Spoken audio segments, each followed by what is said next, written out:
So earlier this year, or was it sometime last year? I don't recall. Anyways, I did a video on that ages ago. I decided to purchase a Nintendo gift card valued at $5 and see how much actual value I can get out of this one card. Well, we sampled a couple games that cost about $1 and change a piece, and I thought that'd be the end of that. The remainder would just sit there until I loaded up on more funds to purchase a game of worth, and it would just cover the taxes or something. Then I came across today's subject matter, and you want to know how much I paid for this particular title? 1 cent. Discounted from its regular price of $9.99, but so that's got to be a hell of a deal, right? Well, after a couple play sessions, I can safely say that I got what I paid for. Let that hang for a bit so that people can assume the worst. Cue the confounded puppy as she considers that shot of 5-hour energy, not that she really needs it, and then cut to black. And so we begin. Rafa's World, released in 2023 for Nintendo Switch from Games Nacional, which is apparently a Brazilian outfit who made a bunch of Switch games. Nothing of genuine worth, mind you, but there's this thing that normally sells for about $10 and I got it for 1 cent.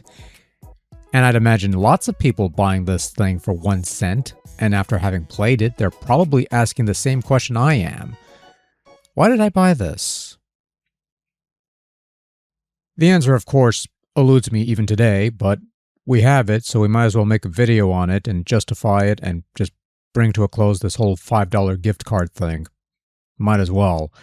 Just for a lark, and because apparently it's a thing, I saw the little trailer video for this game, which made me assume this Rafa person was some minor Portuguese, Brazilian YouTube personality I've never heard of. But no, it's just something tossed together for the game without ever showing you the actual gameplay, which is actually better than what the trailer implies. I don't care for the promotional imagery, however, reeks of artificially infused slopola. Anyway, Rafa's World is one of those low-end side-scrolling platformer things where you control Rafa, I'm guessing that's the fellow's name there, and you have to run, jump, and punch your way through 15 levels of platforming stuff. And that's it, really. It's a fairly short game. You punch boxes to clear them from the board, you punch critters, snakes and snails and things of that nature to not hurt you. You punch golden boxes to unveil gems that you could collect to purchase power-ups from the shop, of which there are 3 you could stock up on. You have double jump boots that let you jump in the air for a limited period of time. You have a jetpack that lets you fly around for a limited period of time. And finally, a fireball attack that lasts for as long as you don't die. Even stays active when you exit a level, and that fireball attack can be mighty useful at times. There's not a whole lot to the gameplay. You collect gems that eventually get spent on these shops that you'll find at the start of certain levels. You'll find mystery boxes that contain random helpful items, or a homing rocket that will hurt you. Dick move there, Rafa's World. Whenever you take a hit, you lose a heart, and if you lose all your hearts, you die, and if you die, you get a game over. But you could try again no worse for wear. There's no penalty for losing, you're not starting from scratch, any goods you've obtained will still be in inventory, and the game keeps track of these things each time you exit a level, cleared or otherwise. Rafa's World only has 15 levels, and they're fairly basic levels that shouldn't take too long to complete. And that's kind of the problem. It's a fairly short game that doesn't last too long, and the replay value is exceedingly limited. Now for 1 penny, I'm like, yeah, okay, this is fine, I guess, but under its regular $10 price tag, now you're stretching things a bit. Credit where it's due, though. It's a perfectly functional platformer, has a couple issues with hit detection at times, but it's hardly a broken game. The levels are fairly straightforward with some deviations to explore, not that there's much reason to do so. Control is fairly tight and responsive, no real complaints in that regard.